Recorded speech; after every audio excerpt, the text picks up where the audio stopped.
brand builder, Rory Vaden here. Thank you so much for tuning in to listen to this interview. We are so excited to bring you this information and wanted to let you know that, hey, there's no sales pitch coming from anything that we do. This is all our value add to you and the community. However, if you are somebody who is looking for specific strategies on how to build and monetize your personal brand, we would love to talk to you. And we offer a free call to everyone that's interested in getting to know us and is willing to give us a chance to get to know them and share a little bit about what we do. So if you're interested in taking us up on a free strategy call, you can do that at brandbuildersgroup.com/summit call. brandbuildersgroup.com/summit call. Hope to talk to you soon. On with the show. Now, y'all know I don't very often bring someone on to this show that I don't personally know or haven't seen speak or something like that. And occasionally we get those cold pitches and they make it through our team because of how relevant they are for you. And this is one of those. I'm excited to introduce to you and really meet along with you for the first time a gentleman named Eric Dahan. And Eric is the co-founder and CEO of a company called Open Influence. And he's a graduate from Pepperdine University. And I'll tell you what they do in just a second. But he was on the Forbes 30 Under 30 list in 2017.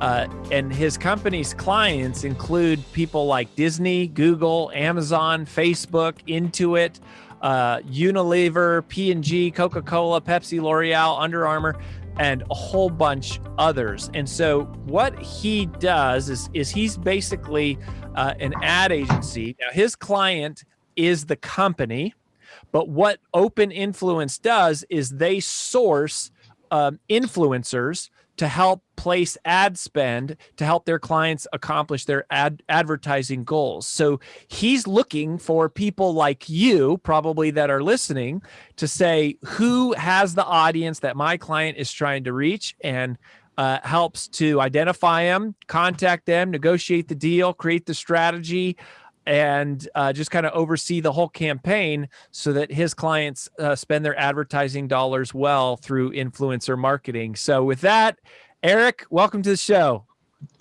Awesome. Thanks for having me. Is that a pretty accurate description of what y'all do? I could not have said it better myself. You nailed it.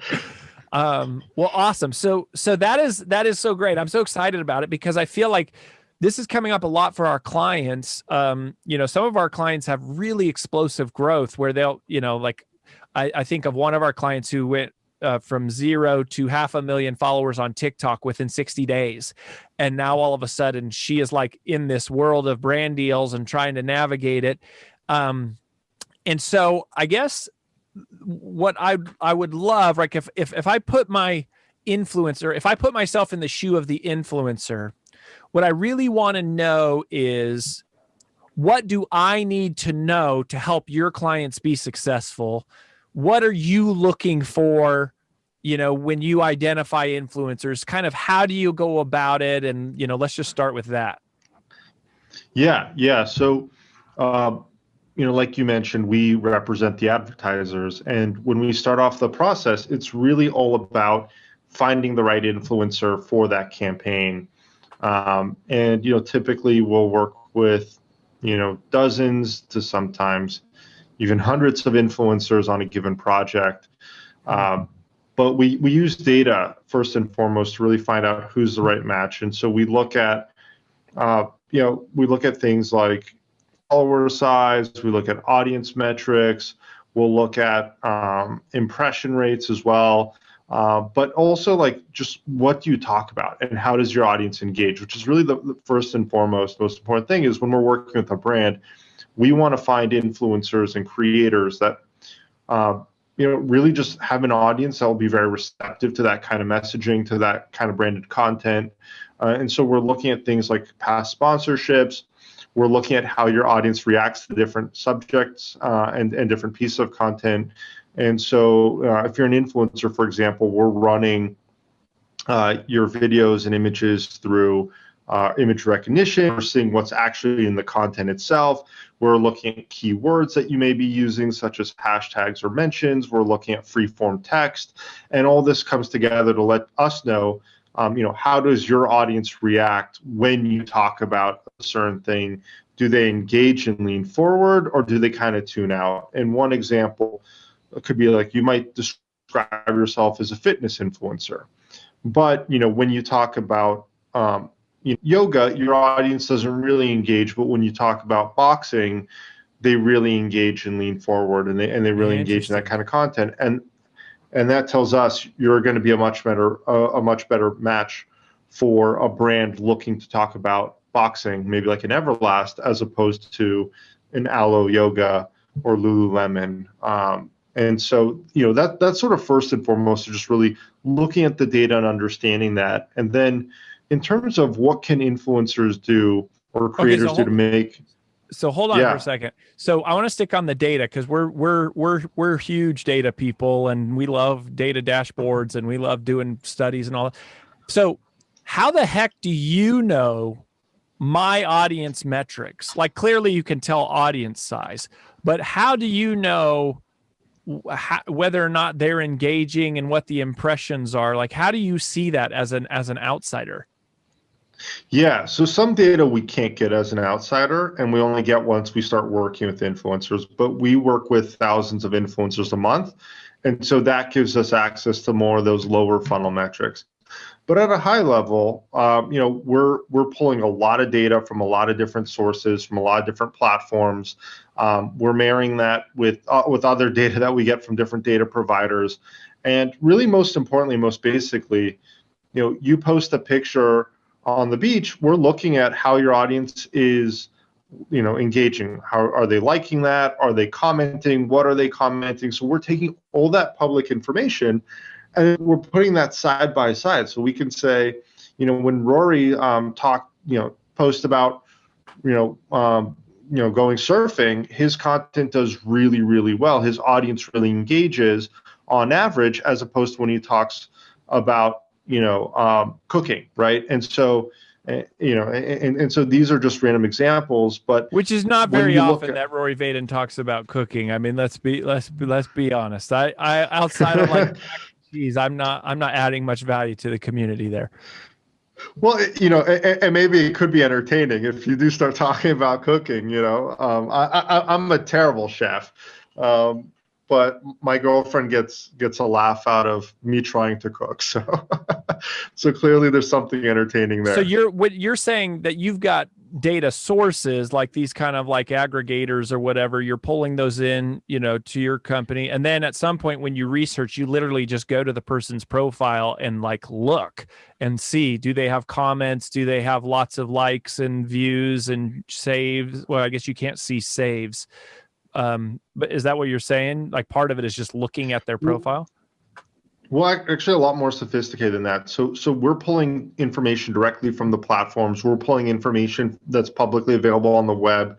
We're then marrying that with other data sources that we might be able to pull. And we built a proprietary system that's bringing this all in. And so rather than someone just looking at your profile and saying, oh, here's what you tend to post about, we're running this through our machine learning and AI, and we have hundreds of millions of posts that we're analyzing.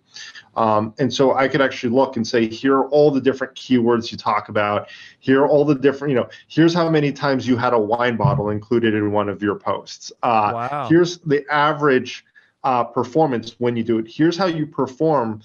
Here's how your audience engages when you do sponsored content versus not sponsored content. Here are the 20 brands you mentioned in the past 180 days. So we can get really in depth with that, and then we could use that to surface. So I could say, I want to find an influencer.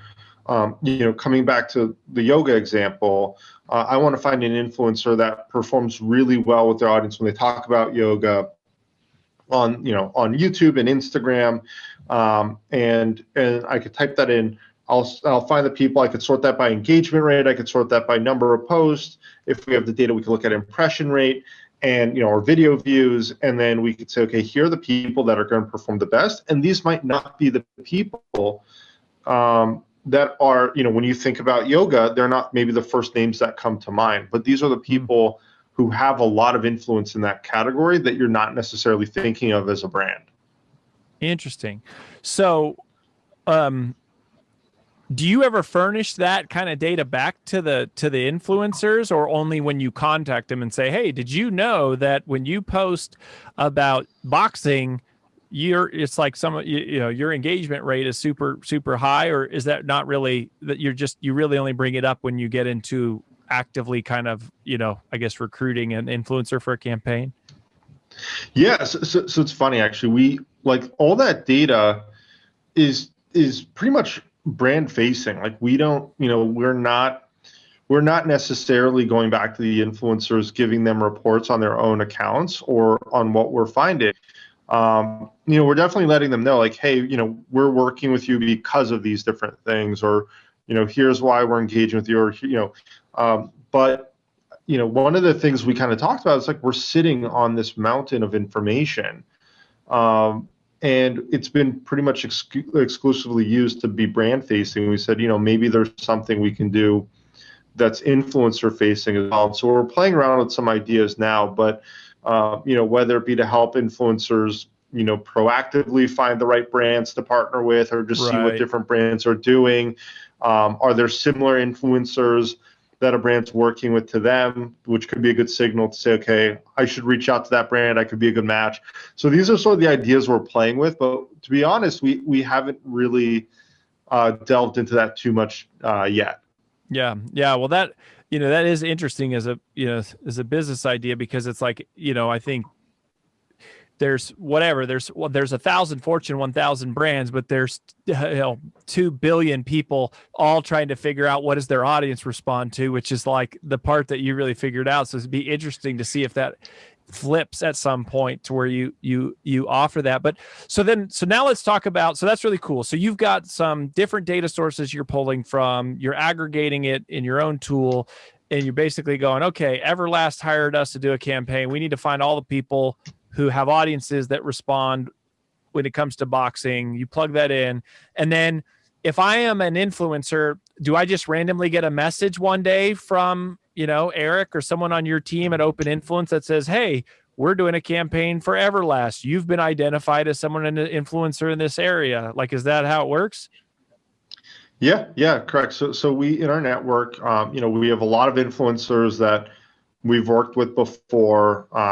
And yeah, if you're a new influencer, someone from our account management team will shoot you a note outlining the opportunity. That part is automated in our system, actually. So, account manager would say, okay, you're a good fit based on the data. I'm going to add you. A reach out will go out, and then from there, we'll negotiate a rate and the terms of the deal. And we've gone this down to a science where we know, we essentially know what to ask for and what to outline, and also eliminate surprises on both sides. Because for us, we don't want to, we want to avoid reshoots. We want to avoid surprises. This is definitely a business where you want to be very, very clear. And so, so essentially when we reach out, we outline the full scope of work for that influencer, and, they're able to, to say yes or no. And we're not a talent agency. So, we're not asking to represent you. We're not asking for any exclusivity. It's just like, hey, here's a deal. If you want to do it, great. And if not, oh well. Yeah. So and does that usually happen like through a DM or something? I mean, are you scraping their emails somehow offline, or is it like, hey, it's most likely that it's going to show up in my DMs because your software scraped that information and then followed me and then automatically sent me a message to say, hey, we think you're a candidate for this campaign? Yeah, typically it's through email, right? We're, almost every influencer has some sort of contact detail, whether it's on their Instagram account or their YouTube account or on their own website or blog. And so, that information's there, and we just send them an inquiry to that, essentially to that information provided. And, and if they choose, they could provide us with the ability to contact them through text message as well. But, initial reach out is always done through email. Okay. All right. So I'm just, I'm trying to help people identify if they get one of these, like how do you vet as an influencer? How do you vet the legitimate ones from the scammy ones? But before we do Yeah. that, tell me so I get the engagement. Well, I guess here's the specific question. How much does followers matter? Like, how many followers do I need to have before I might get one of these opportunities? Do I need to have millions, hundreds of thousands, 10,000, 50,000? Like how does that factor in here? Yeah, yeah. So, I think from just a visibility and kind of vanity standpoint, I think when you start looking at like 20 to 30,000, it starts to become interesting.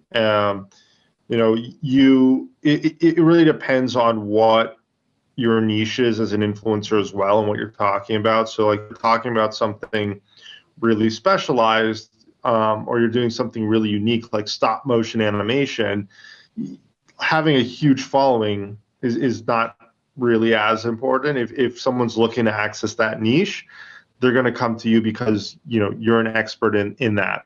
If you're talking about teen fashion, there are people with hundreds of thousands to millions of followers in that category. So you really have to look at it from the lens of supply and demand. But yeah, I would say the 20 to 30,000 is a range. Now, from an advertiser standpoint, follower size doesn't really matter at all. What really matters are how many impressions you're getting, what kind of click-throughs are you getting, can you really drive and move your audience?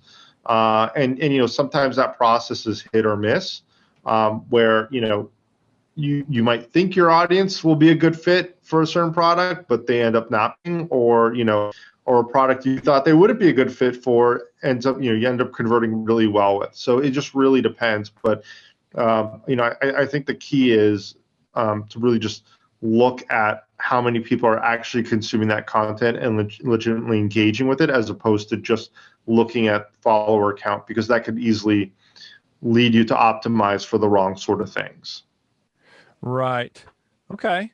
So yeah, it's interesting you bring up the impressions, where it's like at the end of the day, an advertiser's paying either for impressions or some type of a conversion. So it's like they don't really care how many followers you have, but the number of impressions and conversions you drive is going to be related to the number of followers you have and what your audience is interested in. So talk to me about the money for a second. Like, you hear stories of, people making $50,000, $100,000, millions of dollars, but realistically, like what's the real world on this, and what's a baseline?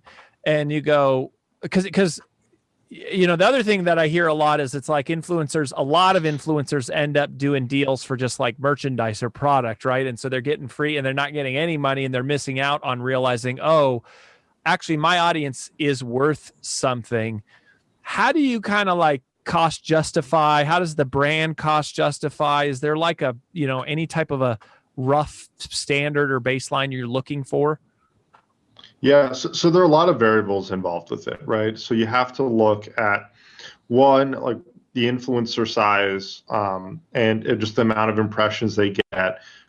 You have to look at the market that they talk to and the audience they have. So, if you're looking for, like teen fashion versus like if you're looking at like something like high performance mountain biking equipment, an influencer in that category can definitely command a premium because they're so specialized. The niche you have to look ones, at the platform. You're saying like the niche ones command a premium because of supply and demand. There's not a million people talking about high performance mountain biking equipment.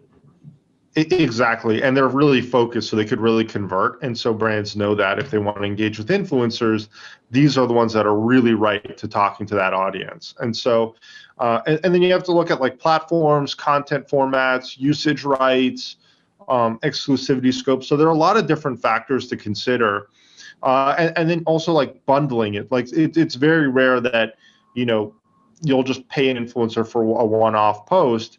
Typically, these are more involved activations. And so, and it just depends. Now, what we've seen is it's actually very rare in our world to have, working with the brands we work with to have those engagements just be like for merchandise or free. I guess the trade-off is it works when you're as a brand working with micro influencers, but the trade-off there is, those influencers are doing a favor for you, right? They can't pay their bills with merchandise.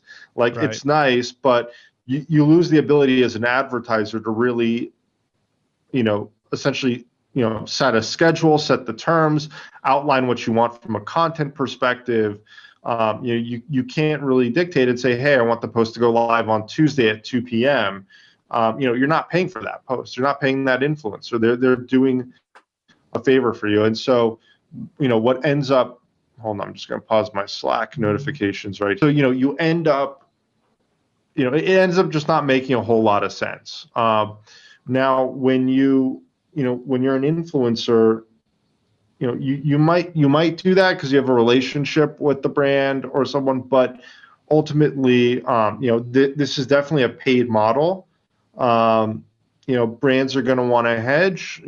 From our experience, like some brands want to pay influencers on the back end of the deal with like some sort of rev share, but that a lot of influencers aren't really receptive to that because they've gotten burnt with small brands and like startups, just kind of not having their business model figured out to where they're not able to drive conversions. And so so typically I think there's some upfront amount. What those dollar amounts look like can change, but you can look at $1,000, couple $1,000 to tens of thousands of dollars depending on the influencer size, and the activation type, and also how good of a fit you are for that given brand.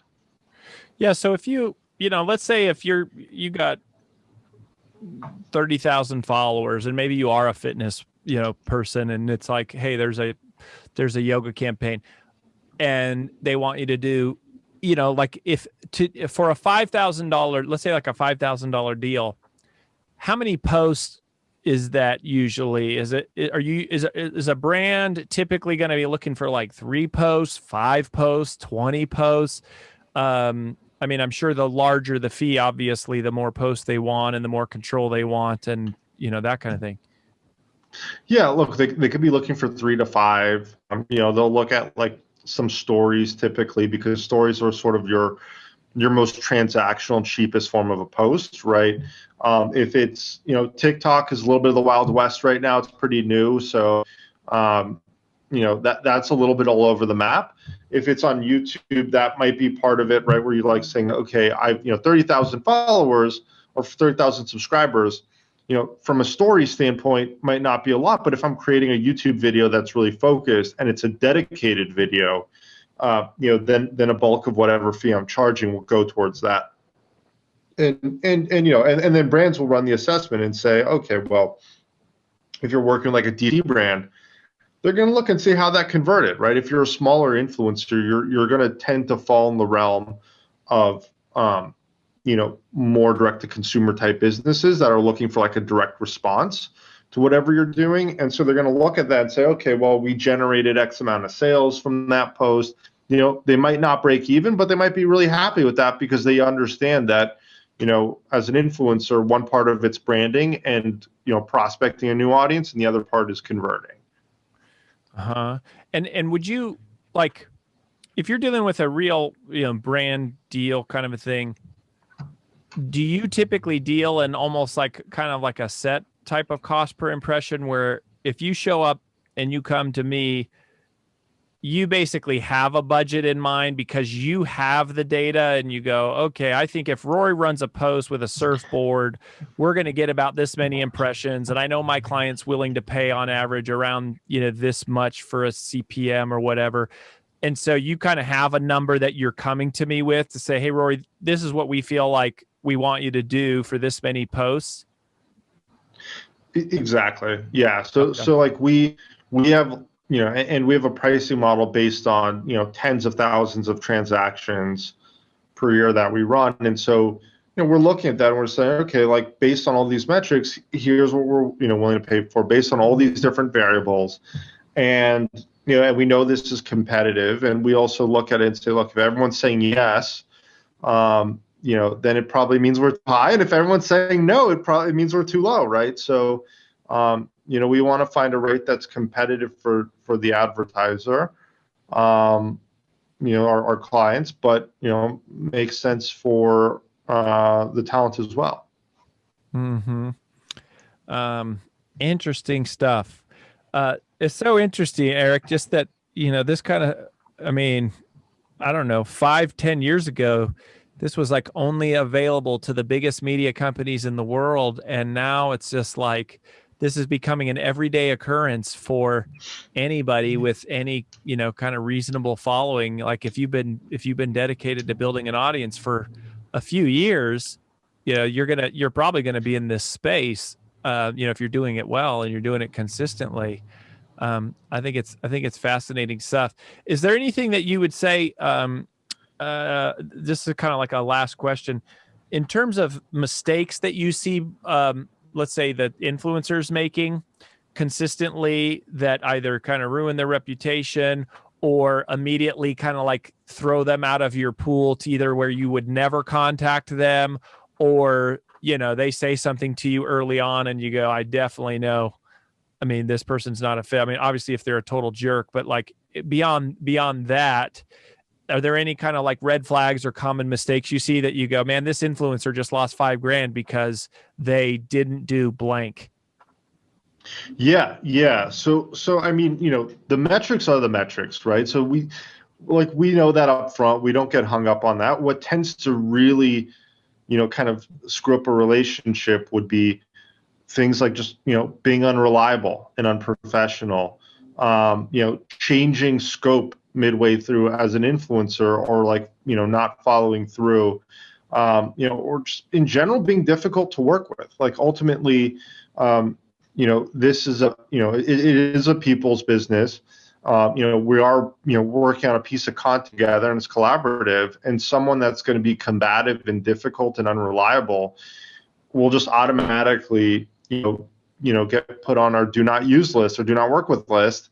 And, we have a whole system internally for rating influencers and on things like from responsiveness to professionalism. So, I really think, going into it as an influencer with the right attitude, really treating the brands you're working with, whether it's us or a brand directly, as your partner, right? And as a customer, that's really what goes the longest way, because ultimately brands and agencies want to work with people that they can trust and that they enjoy working with, because they know that, they can come to something reasonable and that's going to make sense. But, no one wants to work with someone that's going to be difficult or throw a tantrum or not follow through. I love it. Really good stuff, Eric. I think it's fascinating, just your business, even the existence of your business. Again, I think you guys have done a lot. You've got a great thing going on, openinfluence.com. We'll link up to that, of course, in the show notes, and y'all can see, just a really interesting space, something that, again, wouldn't have existed as an opportunity even maybe a few years ago. And it seems like you guys are early to the space, and you've got some big brands on your roster, and you're doing great stuff. Is there anything that you, anywhere else that you want to point people to if they want to like connect up with you or learn more about what you guys are up to? Yeah, I'm pretty active on LinkedIn, so you could just follow me there.